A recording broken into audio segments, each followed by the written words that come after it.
हरे कृष्णा।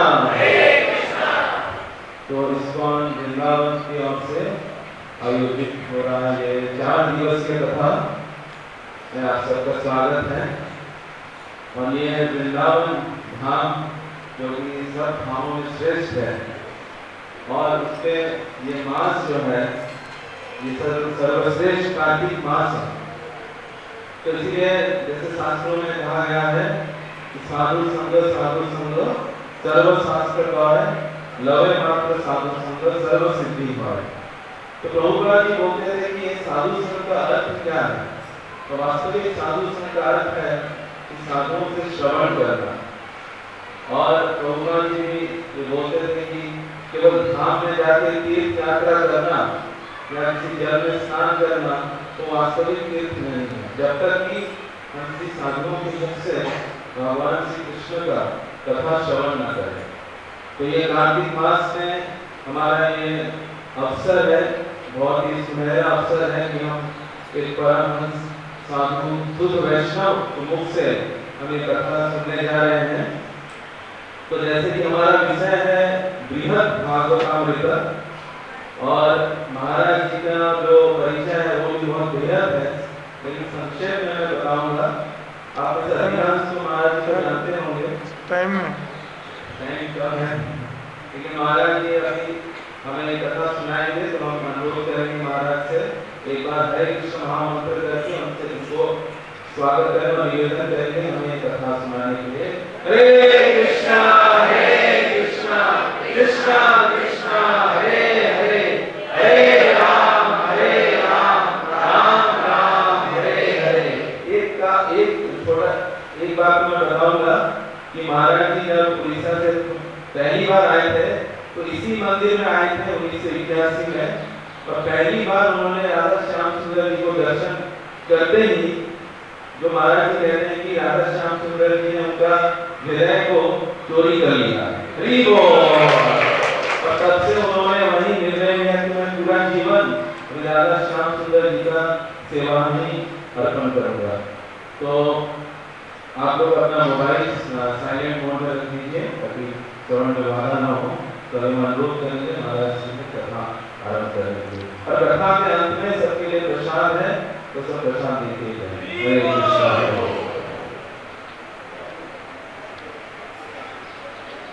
ओम अज्ञानतिमिरन्धस्य ज्ञानाञ्जनशलाकया चक्षुरुन्मिलितं येन तस्मै श्रीगुरवे नमः। श्रीचैतन्यमनोभीष्टं स्थापितं येन भूतले स्वयं रूपकदा मह्यं ददाति स्वपदान्तिकम्। वन्देऽहं श्रीगुरो श्रीयुतपदकमलं श्रीगुरुं वैष्णवंश्च श्रीरूपं साग्रजातं सगणरघुनाथं नितं सजीवं साद्वैतं सावधूतं परिजनसहितं कृष्णं चैतन्यदेवं श्रीराधा कृष्ण पादान् सगणललिता श्रीविशाखान्वितंश्च। हे कृष्ण करुणा सिन्धु दीनबन्धो जगत्पते गोपेश गोपिकान्त राधाकान्त नमोऽस्तुते। तप्तकाञ्चन गौराङ्गी राधे वृन्दावनेश्वरी सर्वांसुते देवी प्रणमामि हरिप्रिये। वंशाकल्पतरुभ्यश्च कृपासिन्धुभ्येव च पतितानां पावनेभ्यो वैष्णवेभ्यो नमो नमः। नमो महावदन्नाय कृष्णप्रेमप्रदायते कृष्णाय कृष्णचैतन्य नाम्ने गौरतिसे नमः।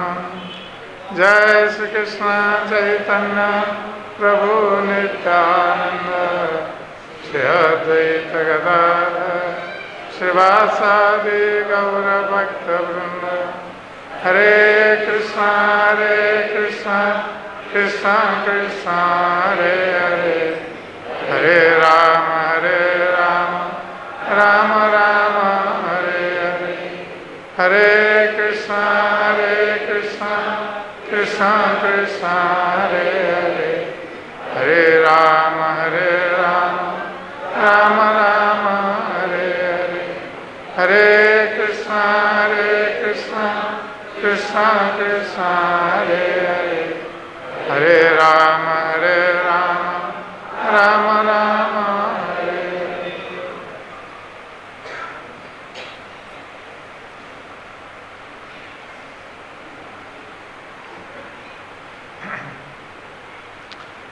आज यहाँ पर उपस्थित भक्त सज्जन वृंद और मातृवृंद, हम 2 साल पहले श्रीमद् भागवतामृत पर कथा कर रहे थे और बीच में ये कोरोना की वजह से ये कथा स्थगित हो गई थी। अब इस साल ये हमारा परम सौभाग्य है कि हमें ये अवसर प्राप्त हुआ है श्री बृहत भागवतामृत की कथा को आगे बढ़ाने के लिए। तो पिछली बार हम चर्चा कर रहे थे कि किस प्रकार गोप कुमार वैकुंठ में पहुँचे हैं और भगवान नारायण के सामने उपस्थित हुए हैं। तो भगवान नारायण को देखकर हे कृष्ण हे गोपाल कहकर वो जब दौड़ रहे थे उनको आलिंगन करने के लिए, तो उस समय वैकुंठ में भगवान नारायण के पार्षदों ने उनको रोक लिया, क्योंकि वैकुंठ में ऐसा व्यवहार नहीं देखा जाता है कि कोई जाकर भगवान नारायण को आलिंगन करे। और ये गोप कुमार ब्रजवासी थे, गोवर्धन के निवासी, और भगवान कृष्ण के साथ उनका सख्य संपर्क था, सख्य भाव का संपर्क। इसलिए वो आलिंगन करने दौड़ पड़े अपने गोपाल समझकर, किंतु वैकुंठ के पार्षदों ने उनको रोक लिया। तो गोप कुमार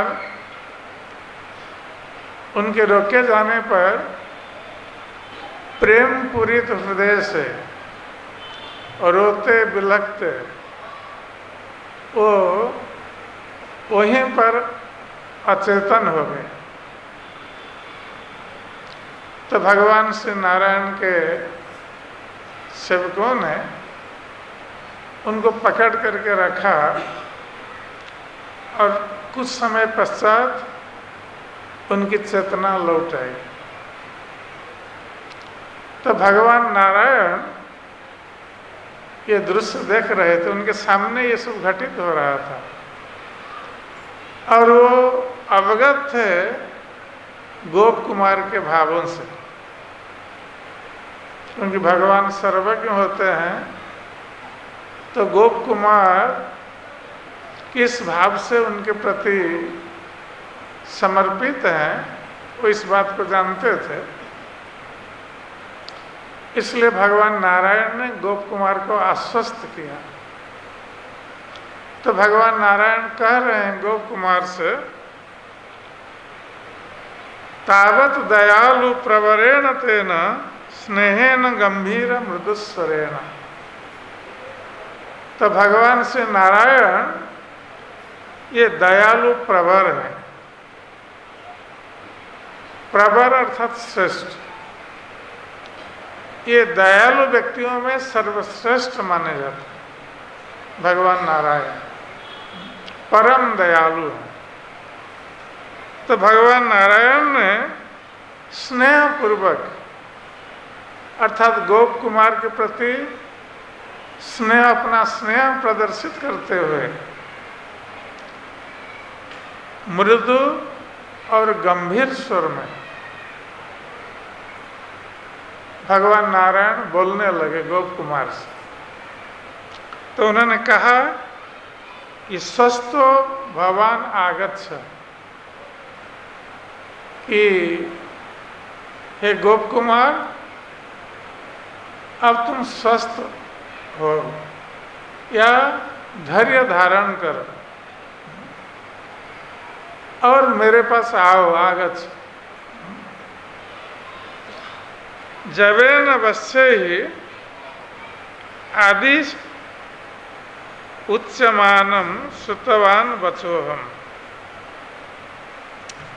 तो गोप कुमार कह रहे हैं कि भगवान नारायण इस प्रकार मुझे उन्होंने स्वागत किया और अति शीघ्र उनके पास जाने के लिए निमंत्रित किया, बस आदि कहा कर कि हे बस। गोप कुमार को संबोधित करते हुए भगवान नारायण ने इस प्रकार कहा। तो इस प्रकार मैंने सुना, भगवान श्री नारायण के इन गंभीर वचनों को मैंने सुना। गोप कुमार कह रहे हैं, और किससे कह रहे हैं?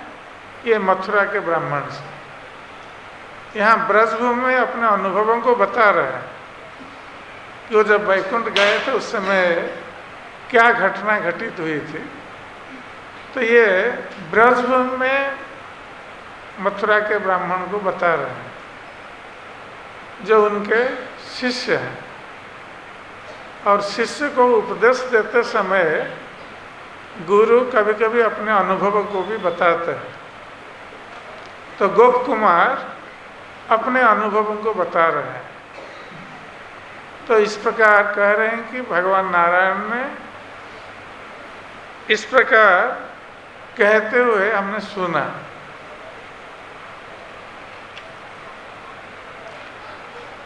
और भगवान नारायण ने गोप कुमार से कहा इस प्रकार,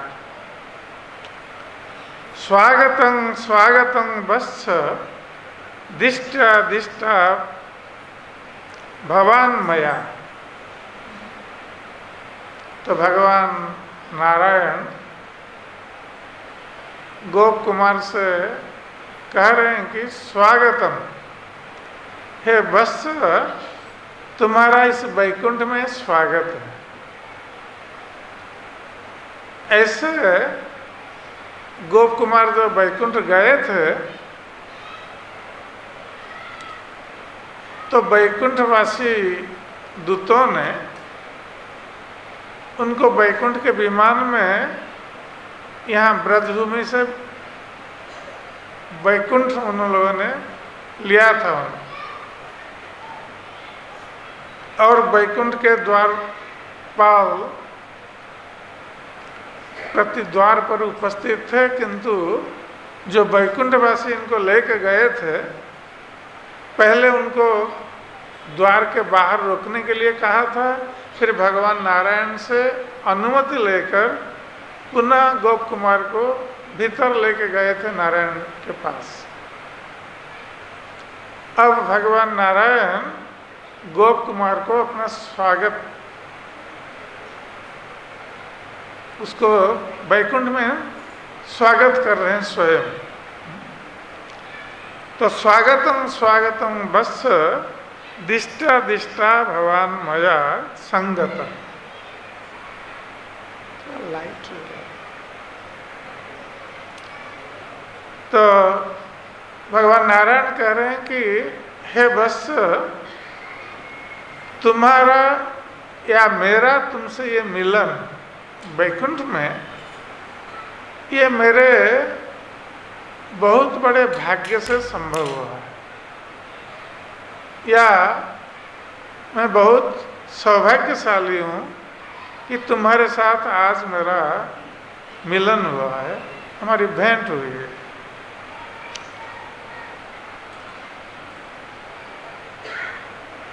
अत्र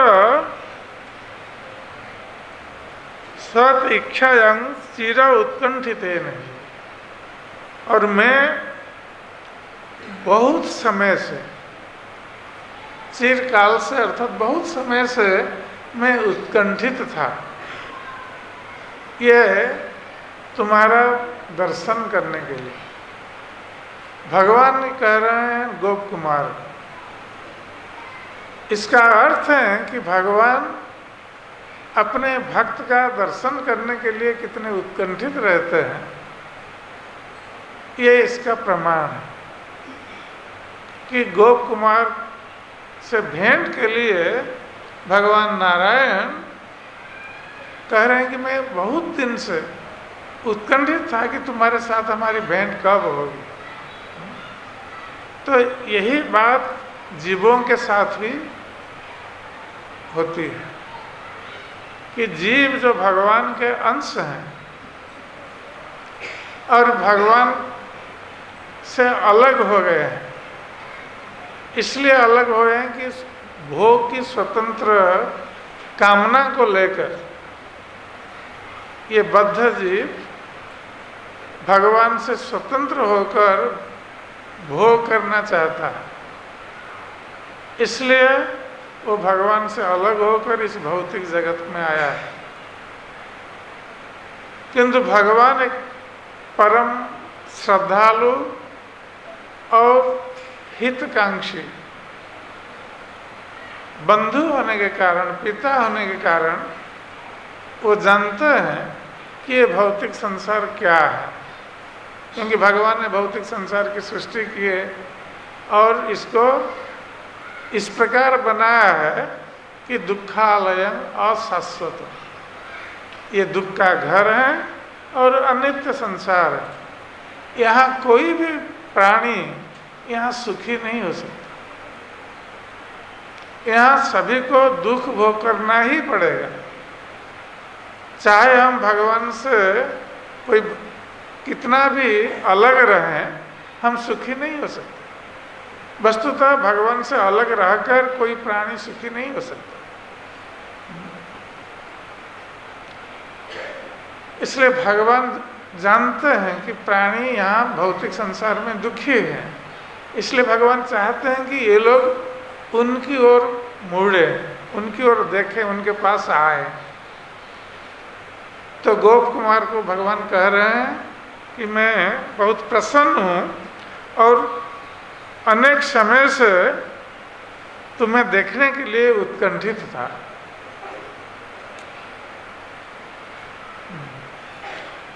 बहुनि गमितानि अंग जन्मानि भवता सखे। तो भगवान कह रहे हैं कि है बस इस प्रकार बहुत जन्म तुम्हारा व्यतीत हुआ है, क्योंकि हम जानते हैं कि किस प्रकार हम बार बार इस भौतिक संसार में जन्म लेते हैं और मृत्यु को प्राप्त होते हैं।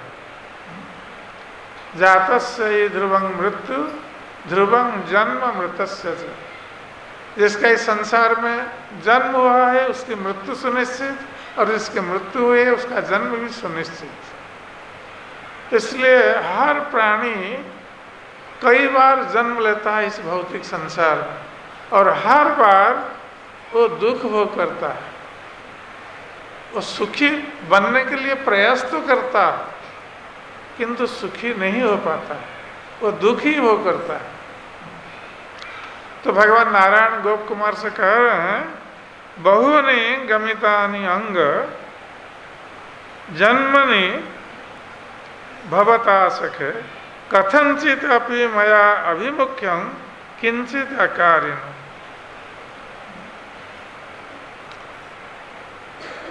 तो हे बस तुम्हारा इस भौतिक संसार में बहुत सारे जन्म व्यतीत हुए हैं और मैं प्रतीक्षा कर रहा था कि कब तुम मेरी ओर मुड़ोगे, अर्थात तुम मेरी ओर अपना मुंह करोगे, अर्थात मेरी ओर देखोगे। इसलिए मैं प्रतीक्षा तो कर रहा था, किंतु अभी तक तुम मेरी ओर नहीं देख रहे थे। तो गोप कुमार को भगवान ये कहकर ये शिक्षा दे रहे हैं हर प्राणी के लिए, संसार के हर प्राणी के लिए शिक्षा दे रहे हैं कि प्राणी कैसे भगवान को भूल गया है। यद्यपि भगवान चाहते हैं कि इस संसार का प्राणी उनकी ओर मुड़े, अर्थात उनकी ओर अपना मुख करे, उनकी भक्ति करे, उनकी सेवा करे और इस प्रकार सुखी रहें, उनके पास, भगवान के पास लौट जाएं। किंतु बद्ध जीव इतना कष्ट भौतिक संसार में प्राप्त होने पर भी वो भगवान की ओर उन्मुख नहीं होता है। इस भौतिक संसार में कष्ट सहन करता रहता है जन्म जन्मांतर, फिर भी भगवान की ओर उन्मुख नहीं होता। ये बद्ध जीव की अवस्था है। तो भगवान कह रहे हैं अस्मिन यही भवे भावी मत उन्मुख। तो मैं सोच रहा था कि इस जन्म में ये जीव मेरी ओर उन्मुख होगा। भगवान प्रतीक्षा करते हैं, इसका अर्थ हर जीव के लिए भगवान प्रतीक्षा करते हैं कि इस जन्म में ये जीव मेरी ओर उन्मुख होगा, तब वो नित्य आनंद को प्राप्त होगा। किंतु जीव भगवान की ओर उन्मुख नहीं होता है। ये जीव की अवस्था है भौतिक संसार। ये इस माया जाल में इतना आबद्ध हैं जीव कि माया की लात बार बार हर जन्म में प्राप्त होने पर भी वो भगवान की ओर उन्मुख नहीं होता। वो माया की लात सहन करता है और कहता है यही हमारा सुख है। ये जीव का दुर्भाग्य है। तो भगवान कह रहे हैं गोप कुमार से कि हम सोच रहे थे कि इस जन्म में तुम मेरी ओर उन्मुख हो गए। इति आशया त्वं अत्यंत नर्तित अस्मिन् सदा, नर्तित अस्मि सदा अज्ञवत। तो भगवान कह रहे हैं कि यही आशा से, इसी आशा से कि जीव इसी जन्म में मेरी ओर उन्मुख होगा, इसी आशा से मैं तो बहुत प्रसन्न था कि इस जन्म में जीव मेरी ओर उन्मुख हो जाएगा। मैं बहुत प्रसन्न था और मेरी प्रसन्नता कैसी थी ना, अज्ञवत। जिस प्रकार अज्ञ व्यक्ति वस्तु स्थिति को नहीं जानता कि वास्तव स्थिति क्या है, अज्ञ व्यक्ति नहीं जानता, किंतु ज्ञानी व्यक्ति जान सकता है। तो भगवान कह रहे हैं कि अज्ञानी व्यक्ति की तरह मैं सोच रहा था कि इसी जन्म में ये जीव मेरी ओर उन्मुख होगा, किंतु जीव मेरी ओर उन्मुख नहीं होता। तो मेरी जो आशा है ये अज्ञानता के समान भगवान अपने लिए कह रहे हैं। छलं च न लभे किंचित येन आद्यं परिपालयन्। और मैं सोच रहा था कि इस जीव को मैं कैसे सहायता करूं, इस जीव की मैं कैसे सहायता करूं जिससे कि जीव संसार के दुखों से सदा के लिए मुक्त हो जाए। किंतु मैंने इस संसार के लिए नियम भी बनाए। तो भगवान ने संसार के लिए जो नियम बनाए हैं उन नियमों का उल्लेख ये वेदों में और वैदिक शास्त्रों में है। और हर व्यक्ति को इन वैदिक शास्त्रों के अनुसार चलना होता है। यदि कोई अपने जीवन को सुधारना चाहता है, अपने दुख को समाप्त करना चाहता है, तो उसको वैदिक शास्त्रों का पालन करना आवश्यक है। वैदिक शास्त्रों के नियमों का पालन करना ये बहुत आवश्यक है। किंतु भगवान कह रहे हैं कि मैंने जो शास्त्रों की रचना की, जो नियम हमने बनाए हैं, तो इसका तो अतिक्रमण मैं नहीं कर सकता, क्योंकि मैंने ये नियम बनाए हैं। किंतु मैं सोच रहा था कि इस बद्ध जीवों को मैं कैसे सहायता पहुंचा, और छलन न लभे किंचित, मैं कोई बहाना बनाकर बद्ध जीव को मेरी ओर उन्मुख कर देता। इसलिए मैं कुछ बहाना खोज रहा था, किंतु कोई बहाना भी मुझे नहीं मिल रहा था कि मैं जिन नियमों को हमने बनाया है उन नियम का उल्लंघन मैं स्वयं कैसे करूं, और यदि मैं स्वयं उल्लंघन करता हूं तो दूसरे लोग भी उल्लंघन करेंगे। तो भगवान उल्लंघन करते हैं, हम भी करते हैं, तो क्या हमें क्यों दोष लगेगा? तो इसलिए भगवान कह रहे हैं कि मैं कुछ बहाना खोज रहा था कि कैसे जीवों की सहायता करूं, कैसे उनको दुखों से मुक्ति प्रदान करूं। तो इसलिए मैं कोई छल बहाना प्राप्त नहीं हो रहा था। निबंधं स्वकृतं भ्रात आनयामि आत्मनः पदम, मैं तो चाहता था कि तो गोप कुमार को संबोधित करके भगवान कह रहे हैं, किंतु वस्तुतः ये संबोधन सारे जीवों के लिए, गोप कुमार सारे जीवों का प्रतिनिधित्व यहाँ कर रहे हैं। इसलिए भगवान कह रहे हैं कि हे बस तुम्हारे लिए मैं खोज रहा था कोई बहाना जिससे कि मैं तुम्हें अपने पास ला सकूं। तो ये अपने पास लाना अर्थात अपने धाम में लाने के लिए मैं सोच रहा था। तो भगवान चाहते हैं कि हर बद्ध जीव उनके धाम में जाएं, उनके पास जाएं, वहीं बद्ध जीव नित्य आनंद को प्राप्त हो सकते हैं।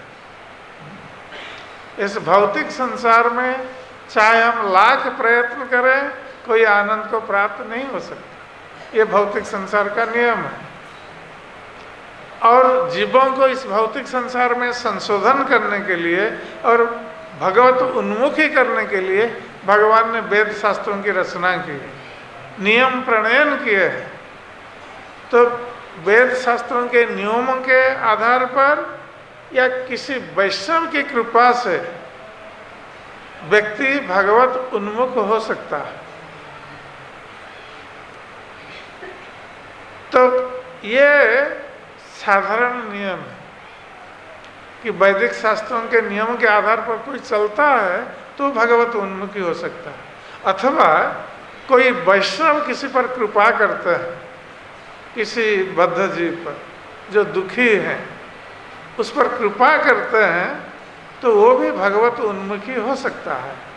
जैसे प्रभुपाद जी महाराज वृंदावन को त्याग करके वो अमेरिका गए, क्योंकि वो जानते थे कि संसार के जीव कितने दुखी हैं।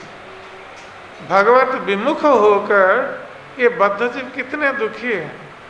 इसलिए प्रभुपाद अमेरिका जाकर कृष्ण चेतना के प्रचार का प्रारंभ किया, अमेरिका में प्रारंभ किया, जहाँ से ये कृष्ण चेतना आंदोलन सारे संसार में परिव्याप्त हुआ और लाखों की संख्या में बद्ध जीव अब भगवान कृष्ण की ओर उन्मुख हुए हैं।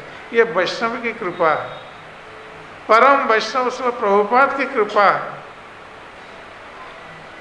तो ये शास्त्रों के अनुसार कोई चलने पर ये कृपा को प्राप्त होता है, या किसी वैष्णव की कृपा प्राप्त होने पर वो भगवत उन्मुख हो सकता है। किंतु भगवान कह रहे हैं कि मैं तो चाहता हूँ सारे बद्ध जीवों को मेरे पास आने के लिए। इसलिए गोप कुमार से कह रहे हैं कि मैं खोज रहा था कोई बहाना कि जिससे मैं तुम्हें मेरे पास ला सकूं।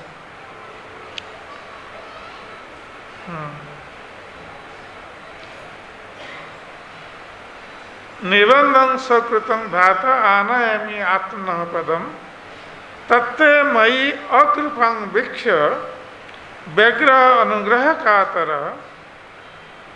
अनादि सेतुं उल्लंघ्य त्वत् जन्म इदं अकारयन्।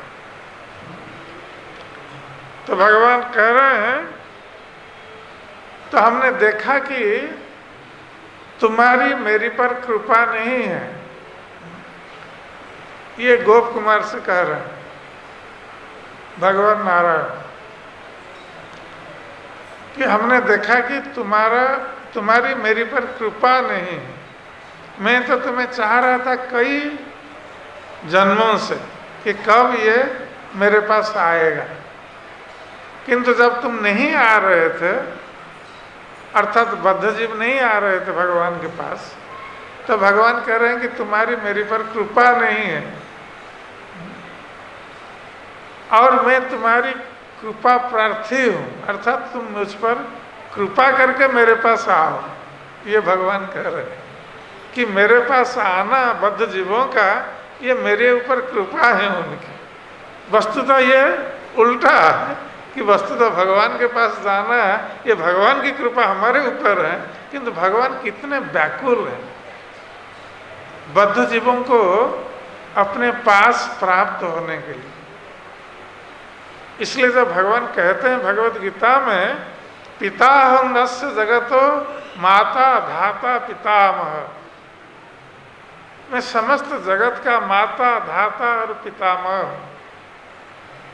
तो ये कितने वत्सल कितने प्रिय पिता है जो संतानों का दुख देख नहीं सकते, संतानों को अपने पास बुलाना चाहते हैं और उनको सुखी करना चाहते हैं। ये पिता का परम पिता का हृदय है, भगवान का हृदय है। किंतु हमारा हृदय इतना कठोर है कि ऐसे परम पिता वत्सल पिता के पास हम जाना नहीं चाहते। हम इसी भौतिक संसार में दुख भोग करके भी यहीं रहना चाहते हैं। ये हमारा दुर्भाग्य। इसलिए भगवान कह रहे हैं कि मैं तुम्हारी कृपा प्राप्त होना चाहता था, अनुग्रह कातर, तुम्हारा अनुग्रह चाहता था, किंतु हमने जब देखा कि तुम्हारा मेरे ऊपर कृपा नहीं है तो बाध्य होकर हमने तुम्हारे जीवन में प्रवेश किया, अर्थात तुम्हारे कर्मों को बदला। तो यदि कोई शास्त्रों के नियमों का पालन करता है तो अपने कर्म को बदल सकता है, कोई वैष्णवों की कृपा प्राप्त होता है अपने कर्म को बदल सकता है, और कोई भगवान की कृपा प्राप्त होता है तो उसके कर्म भी बदल जाते हैं। तो ये भगवत कृपा है।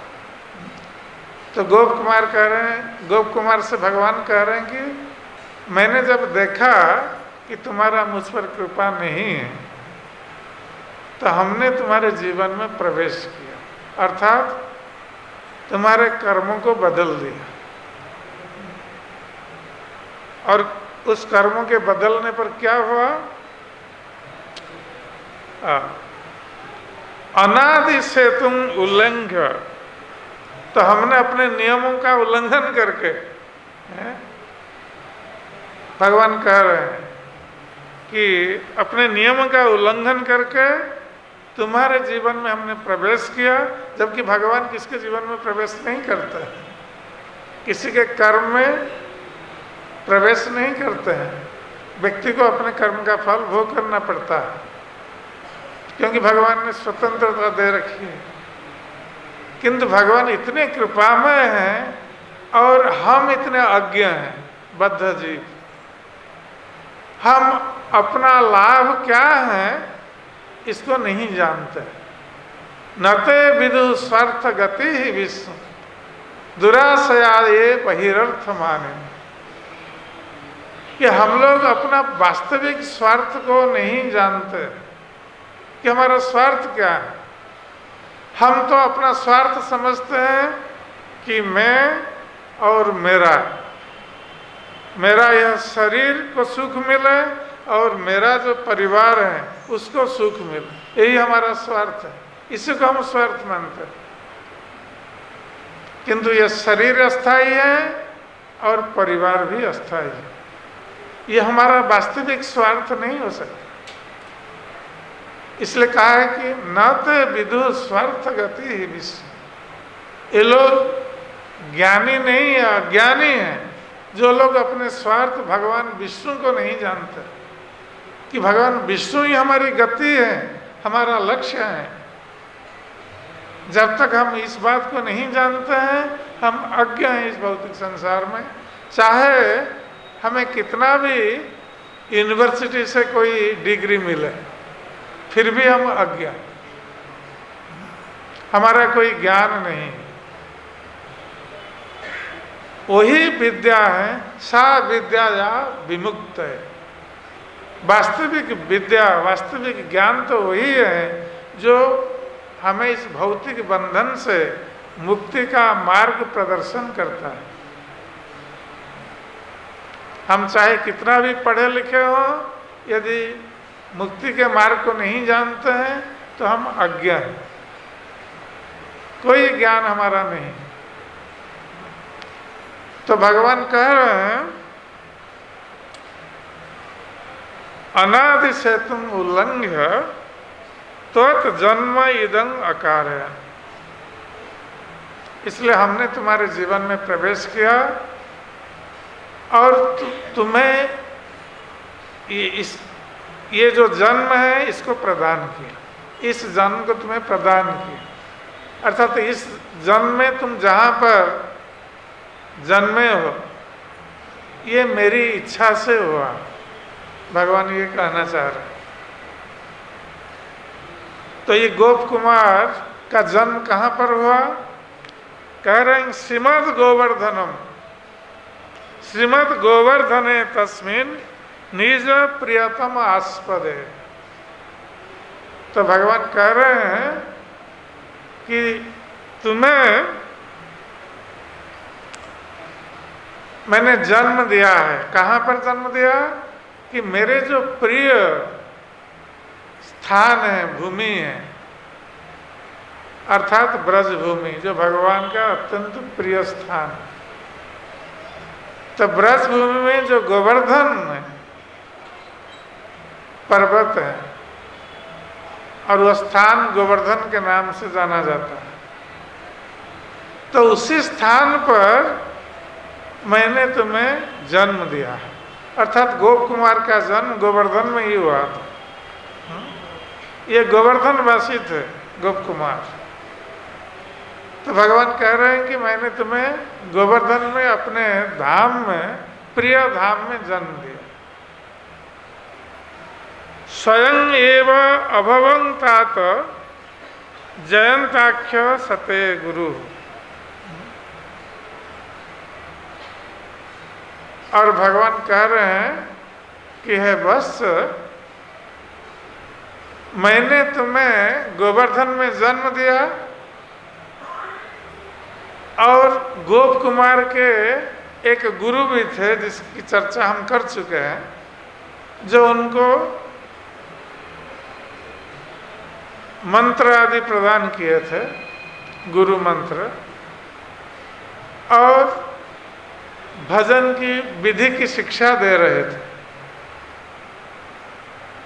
तो गोप कुमार को भजन विधि की शिक्षा देकर उनके गुरु बीच बीच में अंतर्ध्यान हो जाते थे और उनके गुरु के बारे में कुछ पता हमें नहीं चलता था कि उनके गुरु कौन थे, ये गुरु कहाँ से आए, क्या है, अभी तक हमें पता नहीं था। किंतु भगवान यहाँ कह रहे हैं कि मैं ही तुम्हारे गुरु के रूप में आविर्भूत हुआ और मेरा नाम जयंत था। अर्थात भगवान स्वयं गुरु के रूप में आविर्भूत होते हैं, बद्ध जीव को दिग्दर्शन देने के लिए। तो जिस प्रकार ब्रह्मा जी ने कहा है श्रीमद् भागवतम में, जैसं सएस भगवान दयेत अनंत सर्वात्मना स्थित पदं यदि निर्विलय। तो यदि कोई भगवान के चरण कमलों में आश्रय ग्रहण करता है, जब भगवान की कृपा किस पर होती है तो वो व्यक्ति भगवान के चरणों में पूर्ण समर्पित होता है। सर्वात्मना पद आश्रितम। तो भगवान के चरण कमलों का आश्रय ग्रहण करता है व्यक्ति, शरीर, मन और वचन से पूर्ण समर्पित और निर्व्यलिकम। इसमें भक्त में कोई छल नहीं होना चाहिए। भक्त सरल होता है हृदय से और भगवान के प्रति पूर्ण समर्पित रहता है। ये नहीं कि भगवान के पास वो अपने को समर्पित करता है और बाहर ऐसा आचरण करता है कि जैसे वो समर्पित नहीं हो। इसको छल कहा जाता है कि व्यक्ति को अंतर और बाहर ये भक्त का समान होता है। तो भक्त भगवान के चरणों में पूर्ण समर्पित हो जाता है जब भगवान की कृपा प्राप्त होता है, और इस प्रकार वो भगवान की माया शक्ति को पार हो सकता है। कहते हैं कि ते दुस्तरा मति तरंची तदेव माया। तो वो व्यक्ति भगवान की माया शक्ति को अतिक्रमण कर सकता है। दैवी है ऐसा गुणामयी मम माया दुरत्या। भगवान कह रहे हैं कि मेरी माया शक्ति को अतिक्रम करना ये बहुत कठिन है, किंतु मांग एव यो प्रपद्यन्ते माया मेतं तरन्ति। किंतु जो मेरे चरणों में समर्पित होता है वो माया का अतिक्रमण कर सकता है। तो कहते हैं नैसं ममाहं इति स्वसुगाल भक्ष्य। किंतु जो लोग मैं और मेरा इस भौतिक शरीर को सोचते हैं कि मेरा शरीर है और शरीर से संबंधित अपने परिवार वर्ग आत्मीय स्वजन को मेरा मानते हैं और अपने को शरीर मानते हैं, आत्मा नहीं मानते हैं, तो इनका जो शरीर होता है इसकी गति क्या होती है शरीर की, जिसको मानते हैं कि मैं यह शरीर हूँ, इस शरीर की गति क्या होती है स्वशृगाल भक्षण। इस शरीर को कुत्ते और शृगाल सियार ये सब भक्षण करते हैं, खा जाते हैं इस शरीर को। इसलिए व्यक्ति को भगवान के चरणों में, क्योंकि हम ये शरीर नहीं, हम दिव्य आत्मा है, भगवान का अंश है, इसलिए भगवान के चरणों में पूर्ण समर्पित होना ये हमारा कर्तव्य है और आवश्यक भी है। भौतिक संसार के दुखों से मुक्त होने के लिए ये परम आवश्यक है।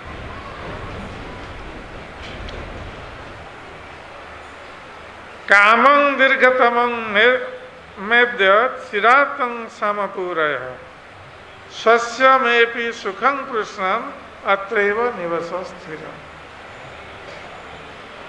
तो भगवान ने गोप कुमार से कहा कि मेरा बहुत दिनों से जो कामना थी, जो आशा थी कि तुम कब मेरे पास आओगे,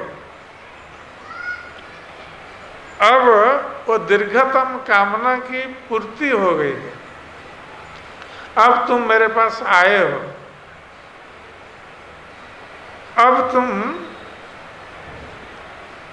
यहाँ रहकर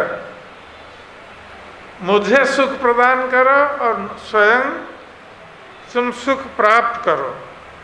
तो यहाँ अब चिरकाल के लिए, सदा के लिए तुम इस प्रकार यहाँ वैकुंठ में रहकर स्वयं आनंद को प्राप्त हो और मुझे भी आनंद प्रदान करो। तो भगवान ने आश्वस्त किया गोप कुमार को इस प्रकार कहकर कि वैकुंठ में तुम चिरकाल तक रह सकते हो, क्योंकि वैकुंठ से किसी का पतन होता नहीं है। यद गत्वा न निवर्तन्ते तद्धामं परमं मम। तो जिस धाम को प्राप्त होने पर व्यक्ति का संसार में पुनरागमन नहीं होता है, वो भगवान का परम धाम है। तो जब भगवान ने इस प्रकार कहा गोप कुमार से, तो गोप कुमार ने कहा एतत् श्री भगवत वाक्य महापीयूष पानत।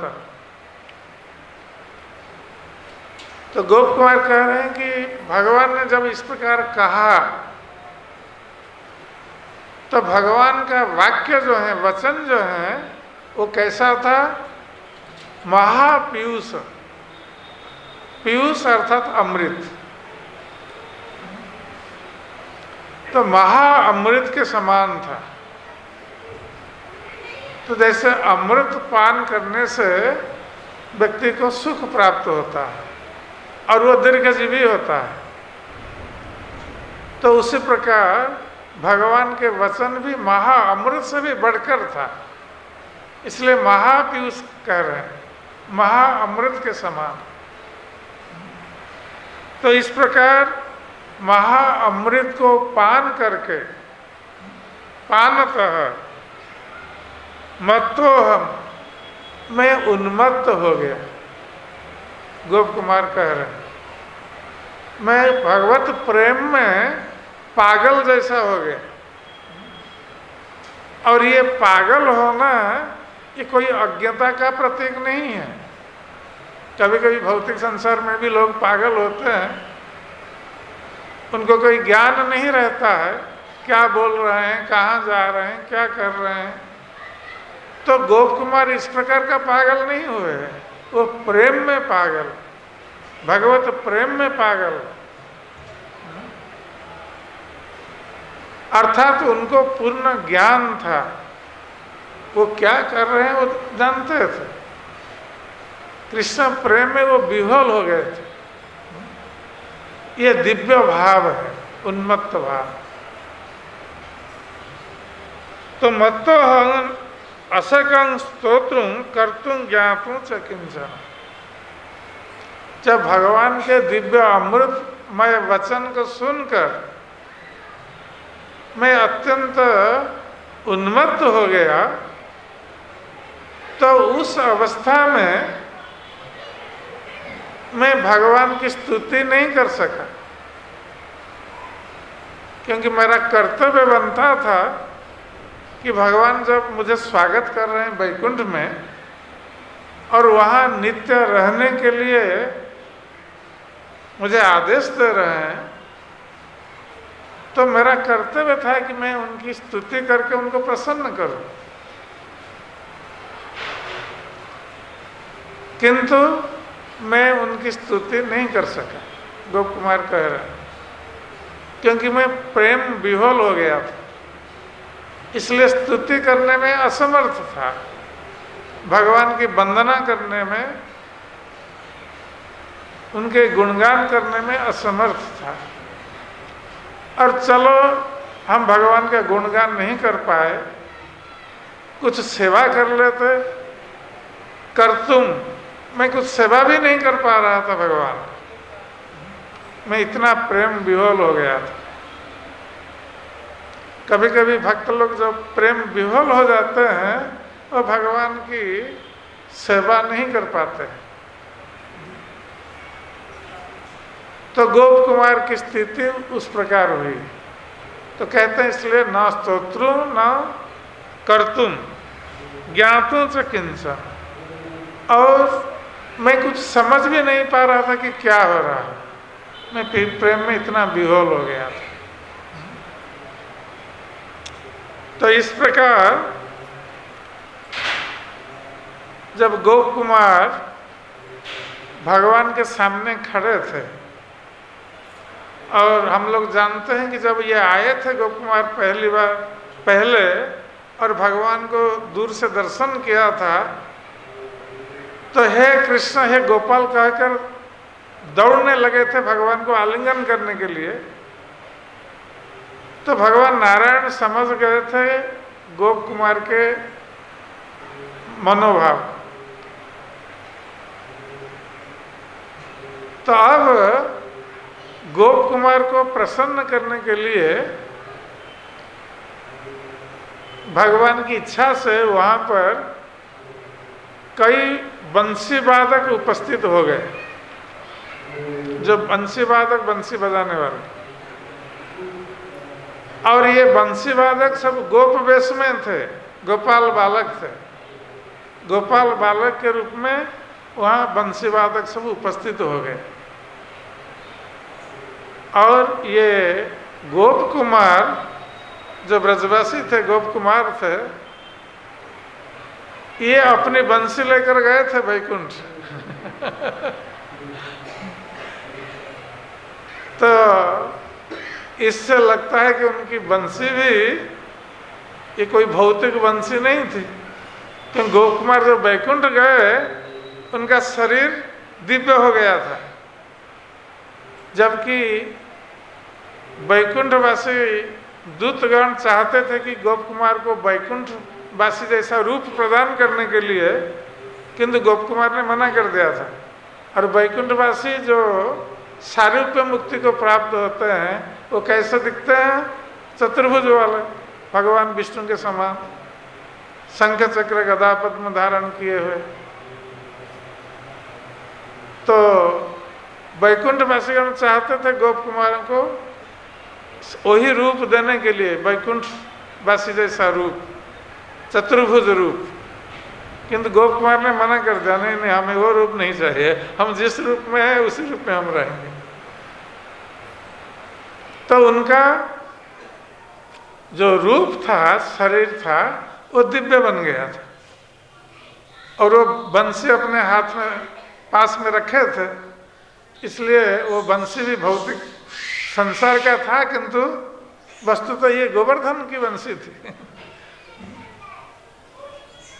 तो वो बंसी जो है वो भी दिव्य बन गया था, तो कुछ नष्ट होने वाला नहीं था। जैसे कोई भौतिक वस्तु होती है तो काल क्रम से वो नष्ट हो जाती है, कोई भी भौतिक वस्तु अधिक समय तक नहीं रहती, सभी का आदि है और अंत है, वो नष्ट होता है। किंतु गोप कुमार की बंसी उनके पास थी। तो ये जो बंसी वादक वहाँ भगवान के सामने, नारायण के सामने उपस्थित हुए गोप वेश में, तो उन लोगों ने देखा गोप कुमार वहाँ खड़े हैं, तो ये लोग आए गोप कुमार के पास और उनको बुलाया उनके साथ जाने के लिए, रहने के लिए। तो उन बंसी वादकों ने गोप कुमार को अपने साथ कर लिया और उनको कहा भाई हमारे साथ आप भी बंसी बजाइए। तो भगवान नारायण की प्रसन्नता के लिए ये सारे बंसी वादक बंसी वादन करने लगे। वैकुंठ में ये अपूर्व दृश्य था। इसके पहले हो सकता है कि कहीं बंसी वादन नहीं होता। तो गोप कुमार भी आनंदित होकर इन बंसी वादकों के साथ, जो गोप वेश में थे, उनके साथ बंसी वादन करने लगे। और गोप कुमार बंसी वादन कला में बहुत निपुण थे। तो तरह तरह के ढंग से बंसी वादन करते थे और इस प्रकार उन्होंने भगवान नारायण को प्रसन्न किया। जो भगवान नारायण भी इन सारी कलाओं में वे भी दक्ष हैं, क्योंकि भगवान से ये सारे गुण आते हैं। हमें जो भी गुण हैं ये सब भगवान से ही आते हैं। इसलिए भगवान कृष्ण भगवद गीता में कहते हैं, अहं सर्वस्व प्रभवो मतः सर्वं प्रवर्तते, कि मैं सभी का स्रोत हूँ, मुझसे ही सब कुछ उत्पन्न होता है। मतः सर्वं प्रवर्तते। इसलिए जो वाद्य कला है, संगीत कला है, नृत्य कला है, बंसी वादन कला है, सब भगवान से ही आती है। भगवान इन कलाओं में सबसे अधिक दक्ष है। उनके समकक्ष कोई नहीं हो सकता या उनसे बढ़कर कोई नहीं हो सकता। इसलिए उनको असमर्थ कहा गया, असम ऊर्ध्व, जो उनकी समता नहीं कर सकते और उनसे बढ़कर नहीं हो सकते। तो इस प्रकार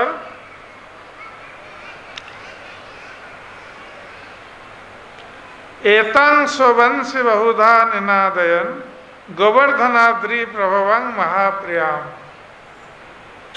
तो गोप कुमार कह रहे हैं कि उन बंसी वादकों के साथ सम्मिलित होकर मैं तरह तरह के ढंग से अपनी बंसी हमने बजाई। तो कह रहे हैं कि स्वबंसी, अपनी बंसी का वादन किया। और ये अपनी बंसी को इतना महत्व क्यों दे रहे हैं? कहते हैं कि गोवर्धनाद्रि प्रभवान, क्योंकि ये बंसी का जन्म कहाँ पर हुआ है? ना गोवर्धन में हुआ है। अर्थात गोवर्धन में बांस के पेड़ होते होंगे, बांस के पेड़ से बंसी बनता है। तो इसलिए ये ब्रज की बंसी है, गोवर्धन की, और इसका महत्व दे रहे हैं स्वबंसी महाप्रियम। इसलिए ये बंसी गोप कुमार को अत्यंत प्रिय है। यद्यपि वो वैकुंठ गए हैं, अपनी बंसी को छोड़े नहीं है, साथ में लेकर गए हैं।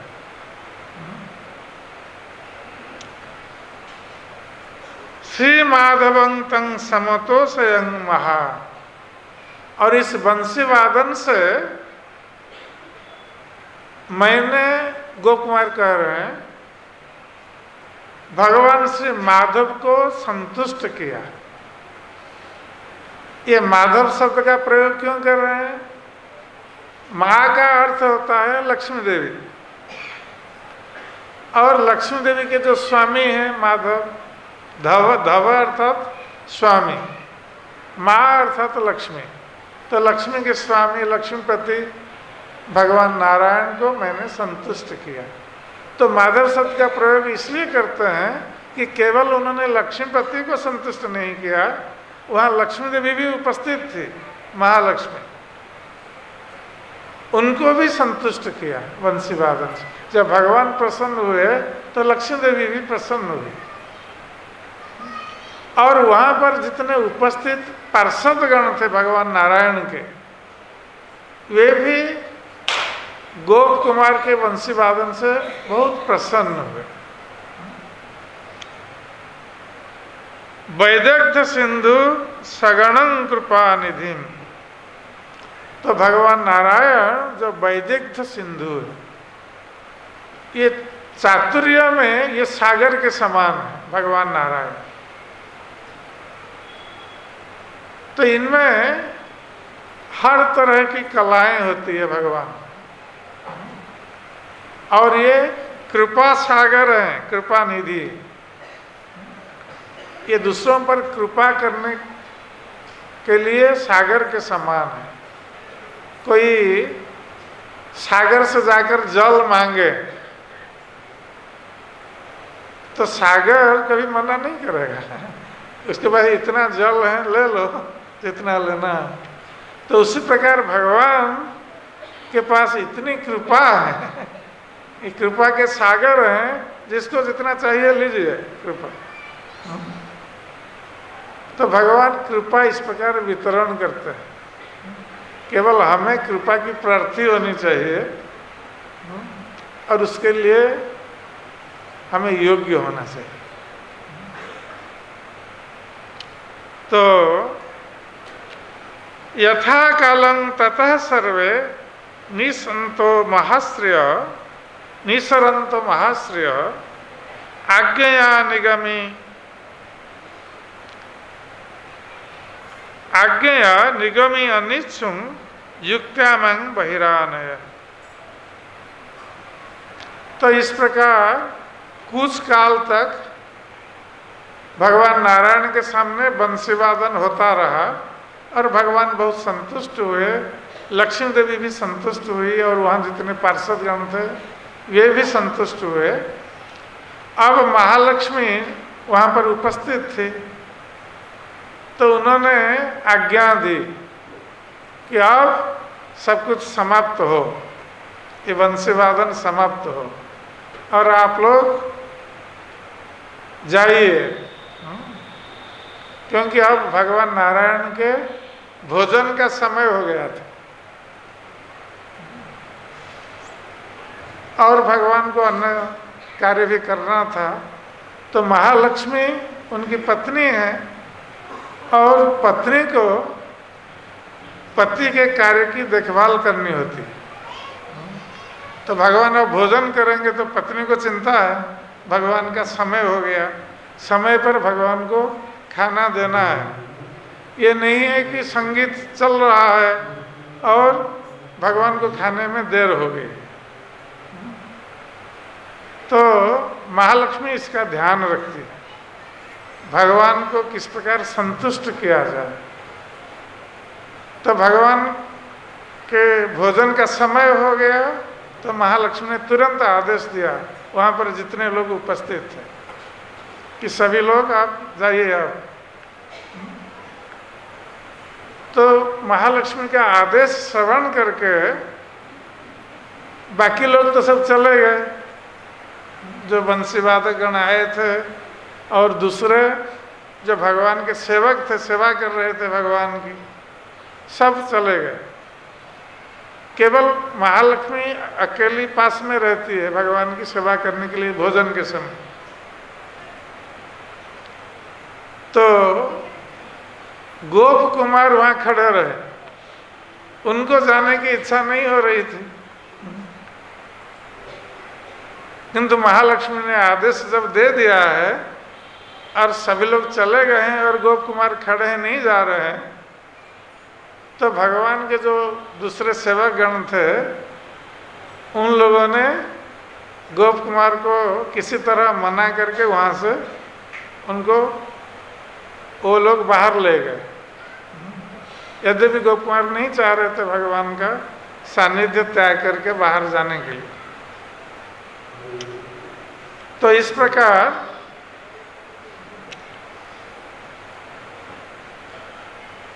गोप कुमार वैकुंठ में रहने लगे, किंतु वैकुंठ में रहने के लिए जो आवश्यक नियम है ये गोप कुमार को पता नहीं था, क्योंकि ये तो ब्रजवासी थे और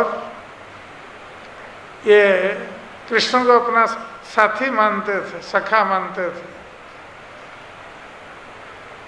इसलिए गोप कुमार को थोड़ा समय लगा वैकुंठ के नियमों को जानने के लिए, और वैकुंठ में रहने के कारण वैकुंठ वासियों में हर तरह के दिव्य ऐश्वर्य होते हैं। इस प्रकार भगवान नारायण में दिव्य ऐश्वर्य होते हैं, और ऐसे कहा गया कि भगवान में 6 प्रधान ऐश्वर्य हैं। तो उसी प्रकार भगवान के भक्तों में भी वो ऐश्वर्य है, भक्तों को वो ऐश्वर्य प्राप्त है। तो जब गोप कुमार वैकुंठ में आए और वैकुंठ में रहने लगे, तो ये सारे ऐश्वर्य उनके पास आए। वहाँ आकर गोप कुमार से निवेदन किया कि हमें ग्रहण कीजिए, क्योंकि सारे वैकुंठ वासियों में वो ऐश्वर्य है, दिव्य ऐश्वर्य जो सच्चिदानंदमय है। तो गोप कुमार ने मना कर दिया, हमें नहीं चाहिए ऐश्वर्य। और यद्यपि ये ऐश्वर्य गोप कुमार में समाहित हुए,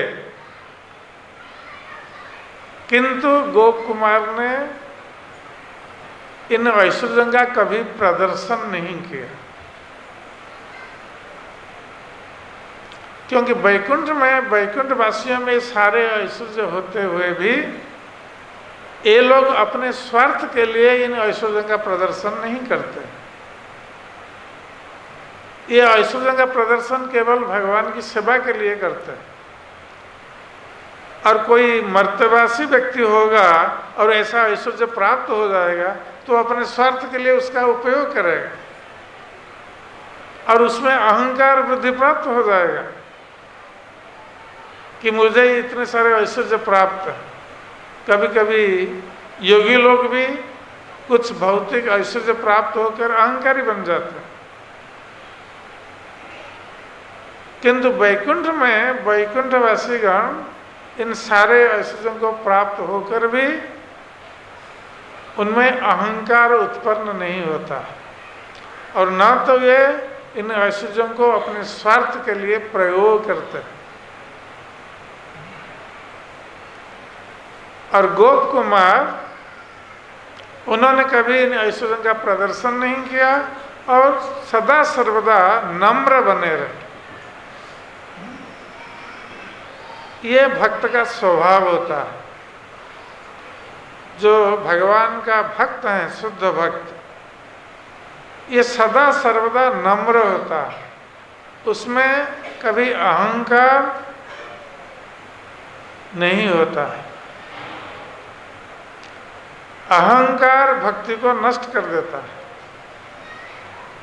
जिस भक्त के मन में किसी भी तरह अहंकार उत्पन्न हो जाए तो उसकी भक्ति नष्ट हो जाती है। इसलिए भक्त चैतन्य महाप्रभु ने बार बार इसलिए कहा है कि तृणादपि सुनीचेन तरोरपि सहिष्णु अमानीन मान देना कीर्तनीय सदा। बार बार कहा कि हमें यदि हरि कीर्तन करना है तो हमें सदा सर्वदा नम्र रहना आवश्यक है। तिनके से भी अपने को नीच समझना है और वृक्ष से भी बढ़कर सहिष्णु होना। अपने लिए सम्मान की आशा न करते हुए दूसरों को सम्मान प्रदान करना है। सभी के हृदय में भगवान विराजमान है, ये मानकर भक्त सभी में अपने भगवान आराध्य देव को देखता है और उनको प्रणाम करता है। चाहे वो भक्त हो, मनुष्य हो या कोई प्राणी हो, पशु पक्षी हो, सभी में भगवान निवास करते हैं परमात्मा के रूप। इसलिए भक्त हर प्राणी का सम्मान करता है। तो इस प्रकार गोप कुमार विनम्रता की स्थिति में रहकर उन्होंने सोचा कि मैंने अपने सारे जन्म और कर्मों का फल हमने प्राप्त किया है इस वैकुंठ को प्राप्त होकर। इसलिए उन्होंने भगवान की सेवा करके भगवान को संतुष्ट करने के लिए प्रयास किया। तो इस प्रकार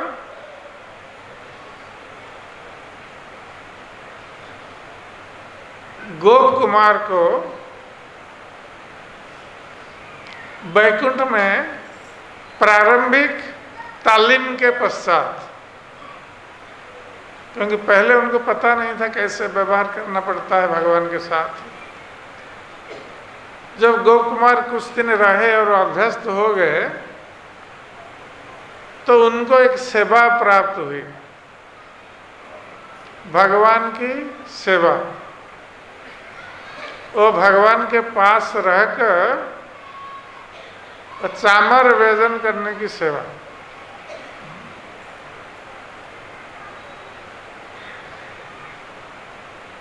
तो गोप कुमार इस प्रकार बहुत आनंदित हुए भगवान के इस चामर वेदन सेवा को प्राप्त होकर। और गोप कुमार सोच रहे हैं कि अहो सुखं कीदृक इदं दुरूहम्। तो सोच रहे हैं कि इस वैकुंठ में कितना सुख है जिसकी कल्पना भी नहीं की जा सकती भौतिक जगत में।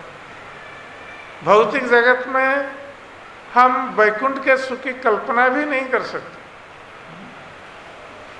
हमारे यहाँ सुख की परिभाषा ये 4 चीजों में सीमित है: आहार, निद्रा, भय और मैथुन। यही हमारे यहाँ सुख की परिभाषा है। इसी को हम प्राप्त हो जाते हैं, सोचते हैं कि यही हमारा सुख है। इसलिए हम कल्पना नहीं कर सकते कि वैकुंठ में कितना सुख प्राप्त होता है, क्योंकि वहाँ मैथुन सुख उपलब्ध नहीं है। जो मैथुन सुख से मुक्त होंगे वही वैकुंठ जा सकते हैं।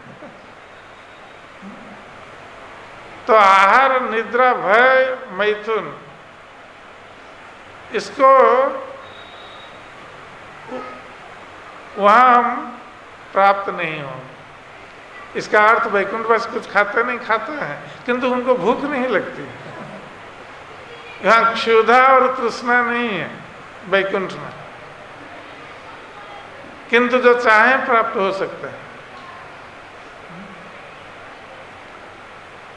और वहाँ भय नहीं है, क्योंकि भगवान के पार्षद होने के कारण भय रहित है। और संसार में भय किस बात की? मृत्यु का भय। वहाँ मृत्यु नहीं है, तो इसलिए वहाँ पर ये भौतिक सुख उपलब्ध नहीं है। उससे परे नित्य सच्चिदानंद सुख उपलब्ध है।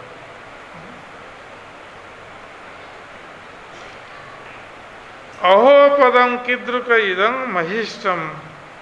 और ये वैष्णव का पद जो है वैकुंठ में प्राप्त होना, ये भगवान के भक्त का पद, पार्षद का पद, ये कितना उच्च कोटि का पद है। भौतिक संसार में कोई मंत्री बन जाता है, सोचता है कि मैं बहुत उच्च पदवी पर हूँ, किंतु उसका मंत्री पद आज है कल नहीं रहेगा। कोई बहुत पढ़ा लिखा होकर कई उच्च पद पदवी को प्राप्त हो जाता है, वो सोचता है मैं बहुत बड़ा व्यक्ति, किंतु मृत्यु के साथ वो पद भी उसका समाप्त हो जाएगा। किंतु वैकुंठ में हर व्यक्ति, हर भगवान का सेवक उच्च पद को प्राप्त है और किसी में अहंकार नहीं। सभी भगवान की सेवा में ही संतुष्ट और आनंद को प्राप्त हो रहे हैं। अहो महाश्चर्यतर प्रभुस्व कीदृक् तथा चर्यतरा कृपास्य। तो भगवान नारायण का महा ऐश्वर्य और उनका आश्चर्यमयी कृपा ये कितनी सुखद है। गोप कुमार सोच रहे हैं कि ये मेरा परम सौभाग्य है कि अब मुझे ये वैकुंठ लोक प्राप्त हुआ है, जहाँ केवल सुख ही सुख है, कहीं दुख नहीं है। और ये भगवान की कृपा से व्यक्ति इस वैकुंठ लोक को प्राप्त होता है। तो ठीक है, आज समय हो गया है, हम कल पुनः चर्चा करेंगे आगे की कथा। हरे कृष्ण। तो हम 5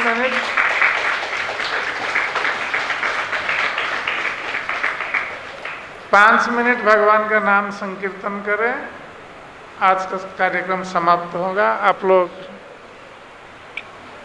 हाथ ताली देकर उच्च स्वर में इस नाम संकीर्तन में अंशग्रहण कीजिए। हरे Krishna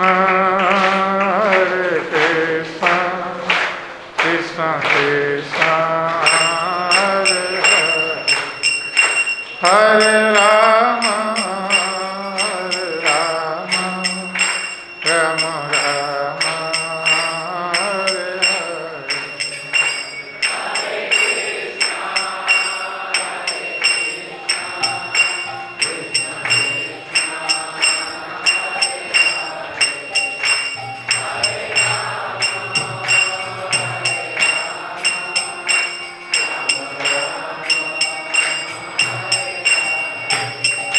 Hare Krishna, Hare Krishna, Krishna Krishna, Hare Hare, Hare Rama.